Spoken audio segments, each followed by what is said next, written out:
নমস্কার, আমি astrologer doctor Shri Sanjay Shastri. Mangalam ভবতু। আপনার পরিবারে কি সবার সাথে সবার হঠাৎ করে একটা ঝামেলা সৃষ্টি হয়েছে, মনোমালিন্য সৃষ্টি হয়েছে?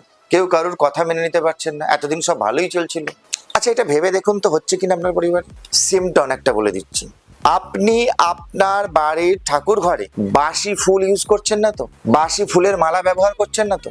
আগের দিন রাত্রেবেলায় কিনে নিয়ে এসেছেন, ফ্রিজে রেখে দিয়েছেন বা কোথাও শিশিরে ছাদে রেখে দিয়েছেন, সেটা তারপর দিন সকালে ব্যবহার করছেন। বাসি মালা বাসি ফুল দিয়ে কখনোই দেবতার ঈশ্বরের পূজা করবেন না। এতে কিন্তু বাড়িতে মনোমালিন্য সৃষ্টি হয়, পরিবারের মধ্যে সবাইকার সাথে ঝুট ঝামেলা সৃষ্টি হয়ে যায়। এটা ইমিডিয়েট ত্যাগ করুন।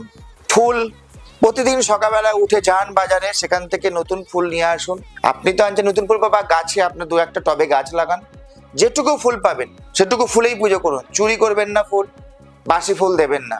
ফুল না থাকলেও আপনি সুন্দর করে ঠাকুর প্রতিদিন সকালবেলায় পরিষ্কার করে নিজের শুধু হাত জোড়ো করেও পুজো করতে পারেন। টাটকা জল দিয়েও পুজো করতে পারেন, মিষ্টি খাবার দিয়েও পুজো দিতে পারেন। কখনোই বাসি ফুল বাসি মালা ব্যবহার করবেন না।